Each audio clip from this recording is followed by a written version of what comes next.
That's transparency.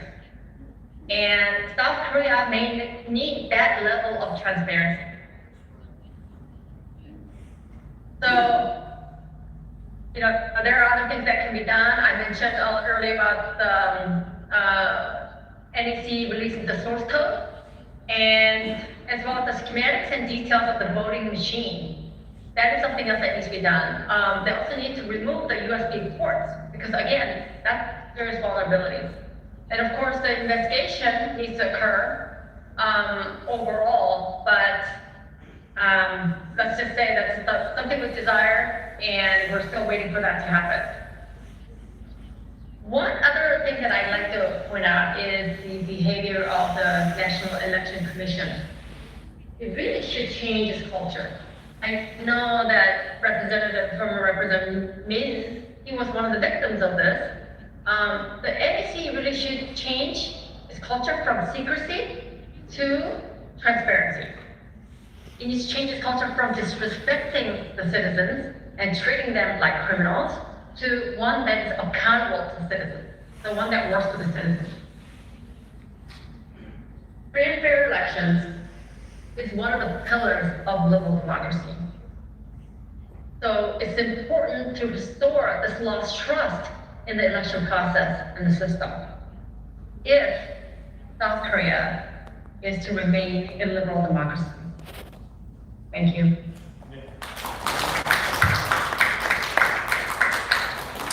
네, 감사합니다. 이번 선거는 부정이 많았기 때문에 무효 선언이 되어야 되고 내년 4월에 총선이 다시 치러져야 한다는 말씀을 해주셨습니다. 중간에 소개해 주신 타이완, 대만의 그 개표 방식이 매우 우리로 보면 좀 원시적으로 보입니다만 그게 가장 확실한 부정선거를 막을 수 있는 방법이 아닌가 생각해 봤습니다. 다음 순서는 산드라페이 박사입니다. 페이 박사는 하버드 로스쿨의 인권 프로그램의 객원 연구원이십니다. 일본 도쿄 소피아대학교 인류학과 부교수로서 일하고 계시고요. 각종 수상 후보에 오른 북한의 인권에 관한 책들을 저술하셨습니다. 우리 워싱턴에서 오랫동안 기다리고 계셨던 산드라페이 교수에게 마이크를 넘기겠습니다. 마이크를 받아주시기 바랍니다. 큰 박수로 맞아주십시오.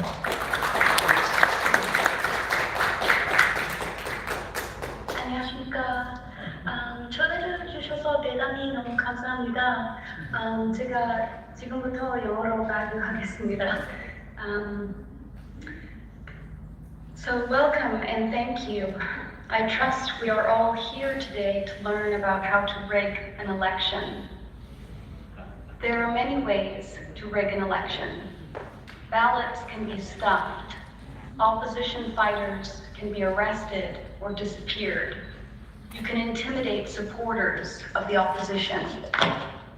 When the ballots come in, you can forget how to count, adding ballots here and subtracting ballots there. You can buy your ballots. You can make the voting lines so long that people turn away. When you rig an election, it becomes an act of theater, a play at reality. You play a game with the lives of citizens. In such a case, elections are not a measure of how well we represent the people, but the mechanism by which corrupt leadership destroys society. These methods are old school. Let me tell you where we are today. Technology has made us more democratic, but don't get too excited, because the corrupt keep up with technology and they adapt fast. Some of us might have thought that the internet was a naturally democratizing force, that having mobile phones was, that having cameras on your phone was, that having social media platforms and interactive channels and YouTubers was. And yes, these are ways of making our views count. And it's true, technology is a potentially democratizing force. Not necessarily so.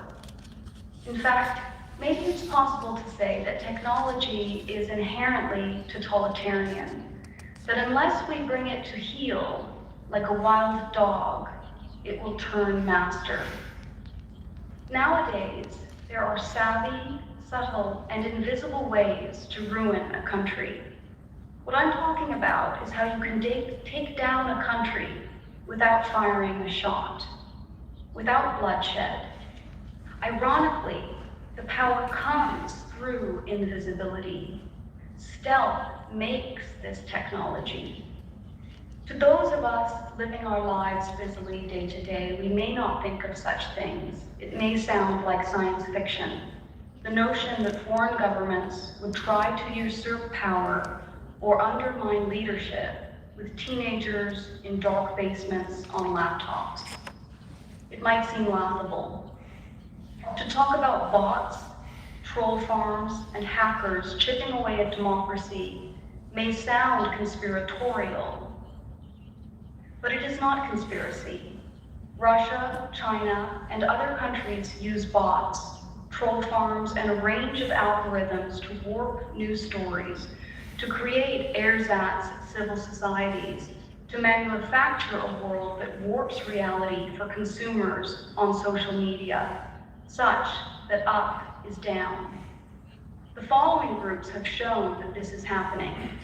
Look at the work of Bellingcat. Look at the work of Hamilton 2.0. Look at digital Sherlocks. Look at the group Forensic Architecture, which exposed Russia's nefarious tricks in Syria, Ukraine, and elsewhere. Without the careful work of these technological sleuths, these big data detectives, we would probably have no idea. The backdoor thief could claim he was never there. But thanks to these groups and others, we know. So when we talk of election rigging, we are talking about theft. That's why experts making assessment of election fraud in DR Congo said the election was stolen. The machines which arrived in DR Congo from South Korea were called cheating machines. Congolese folks were irate, rightly so, and directed their anger at the machines.